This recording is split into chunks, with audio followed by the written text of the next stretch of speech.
Okay, and now on to the next episode, Bound for Rescue, one that is rather controversial. As we like to call it, the Big Lipped Alligator episode. The Big-Lipped Alligator episode! Very controversial episode. Extremely. It's so strange. It's so bizarre. It's like... So let's just dive into it. Okay, one thing, why couldn't the younglings Stop. be the one who needed rest? Are you still doing this? Just leave Yes! that out. Let's get to No. the more important things. Okay, I'll go first. Corey, you can go last for this one now. Right! Okay, so this episode, it if it's good, bad, or in the middle. I didn't think it was good or bad per se. I mean, the conclusion that I saw is it was kind of pointless. I mean, Corey, tell me, what's the point of having that in there besides the fact that you know that Grievous is still around? Well, to show the losing of the system. But were they even on Florum? No, Well, apparently close the reason by. they showed this bit with Grievous was to show why Obi-Wan can't come to the younglings' rescue. That's the point to it. I think they could have done it many different ways rather than having Grievous there. Yeah. It just seems so random. Grievous comes in, blows the crap out of Obi-Wan. Obi-Wan blows. Grievous runs away. The end. Like that. That was just so random. One of the reasons why many people dislike this episode was because they were expecting that to be the general tone of it. This whole preview clip that was released with Grievous crushing a clone's neck and stuff. Should not have showed that. Shouldn't have showed it. But it was made awesome. everyone Clones too many deserve the death. Who cares about a clone? Take another drink. It built too many expectations. It made for them people. think that this was going to be an uber dark episode about clones and Grievous and Obi-Wan fighting. That was not the point of it at all. In fact, that was a very small segment that I still feel should have been cut down even more so we could have been given more scenes. One character who I felt was left out was Gnodi, and I think she even felt the same way, which is why we got a shot of her just sort of standing there. If we had cut out more of that Grievous stuff, we could have gotten some shots on the ship, maybe seen what she was doing or learned more about her personality. Regardless, I like this episode. Oh. Now, see, I agree with you on the part with the Grievous portion being cut down, or maybe handled differently than the way they handled it, and actually focused more on the story with the younglings and going to save Ahsoka on Florum. I think that would have been more interesting. For this. No, I'm being serious because I like Grievous, but the way they sort of handled him in this episode, it just seemed entirely pointless. I know I wasn't supposed to bring this up, but why did Obi-Wan tell Grievous he was going to blow up the ship? Because everyone's an idiot. Again, logic in this show, it's kind of lost its touch in season 2. So. Yeah. But still, maybe Obi-Wan likes to gloat. He's like, I'm going to blow you up now. Well, he probably could have stopped untold suffering if he had just let Grievous stay there. I guess it was like, we got to keep him alive till episode 3. I can tell you why Obi-Wan said that. It's for one purpose. He's a troll. He trolls everyone he fights. He trolls Ventress constantly. I will have my revenge! He trolls Grievous. He trolls Darth Maul, even when Darth Maul's kicking his trolls ass. Me. But then again, I love Obi-Wan, so... Rage! Alright, let's move on to the carnival. That's what I was going to say. Oh. The Big-Lipped Alligator moment. Wow. This is going to be fun to edit. But Carnival, I think this is where a lot of people are just on the border between is it good or bad. This was I didn't know. I did not know what to make of this when I was watching the episode. I just had my jaw dropped on the floor. But after it was done, I was like, wow, that was pretty good. Do you notice how many little subtle details the animators put into that sequence? The costumes I liked. They were actually pretty inventive with the costumes. And they had a big-lipped I loved seeing alligator. a Doug again. Like, in the past, about every Doug I can think of has been a jerk, taking on after Saboba.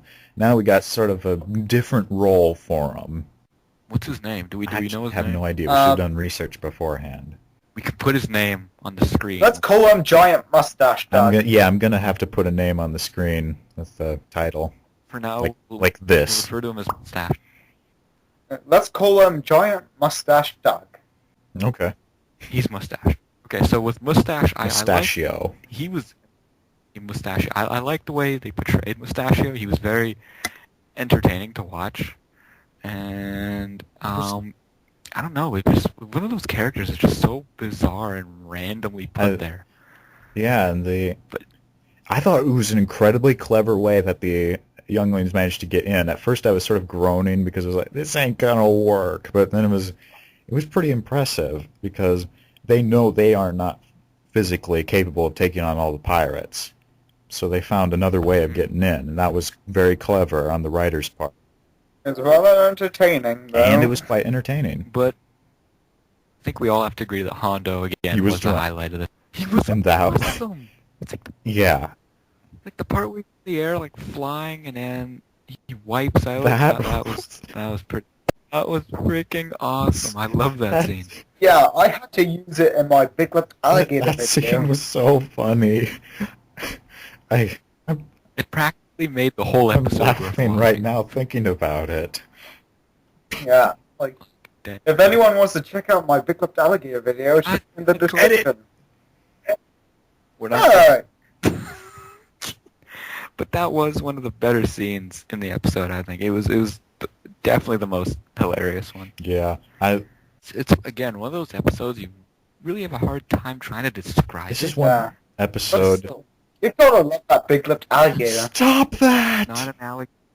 It's a Big Lipped Alligator! Two things. It's not an alligator, and it doesn't have any lips. That's close enough! No, it's not an alligator. It doesn't look like one. It isn't one. Enough. It's close enough! So many edits that have been made to this one. Like line that Ahsoka said to the younglings about she could be pretending to be mad, but in the end just thought that they were very brave to rescue her. Yeah, the ending, why couldn't that much thought of an ending be put into the previous episode? Because they had to build up to this one. But this one could have been cut out! Small little tiny observation was that when Petra called Gnodi at the end, that she didn't answer. Obviously not the intention of the writers, but it was sort of, come on, give her another line. That was just me. Oh, and I've got one more thing. Oh dear.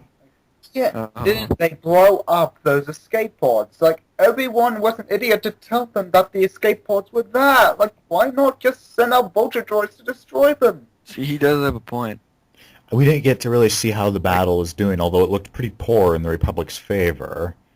As in that case, then I would agree. Where were the vulture droids coming to wipe them out?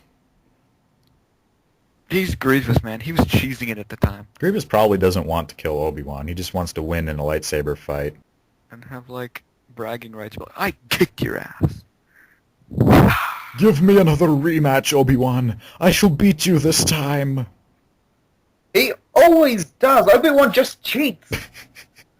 Obi-Wan cheats? Yes, he does. Look, like, he jumps off the train, uses the Force on an explosion. Maybe if Cody Grievous doesn't have the Force, he shouldn't be using lightsabers. He should be fighting Obi-Wan. Obi-Wan shouldn't be allowed to use the Force. What? What? Then Grievous shouldn't be able to use his 4 arms. Well, that's an ability that he has. That's what Obi-Wan has. It's an ability. Are you gonna make me I'm going to destroy you. I'm gonna destroy now. You're arguing that Obi-Wan, a Jedi Master, shouldn't use the Force in Exactly! It has no honor! Exactly! Without... What? Without honor? But... It has no honor to use the Force on a non-Force sensitive! Whose reasoning are you using? I know that Grievous, there's been speculation that he might have some degree of force sensitivity due to getting a blood transfusion Oh, from yeah. Sifo Dyas. No, but that backstory, it's Yeah, written out now, pretty isn't it? much. I mean, it's So, not been I deliberately said, but from what we can tell from the Clone Wars backstories that they've shown briefly due to the lair of General Grievous, yeah, I'd say it's pretty much written out. I'll still never get over the fact that Corey says a Jedi can't use the Force because it doesn't have honor, man. Exactly! That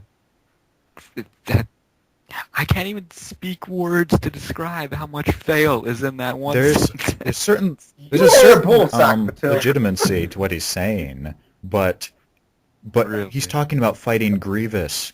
Grievous, the guy who has no honor, the guy that uses Magna Guards in the same He's fight, a warrior! the guy He that is fighting Force for the years! guy that uses 4 arms and 4 lightsabers to try to cheat. He can do whatever he wants. Oh my goodness. Okay, let's That means- move on to our rating for this episode. Corey, I know what you're probably thinking. Question mark out of 5. Or out of 10. I'd give it a 6.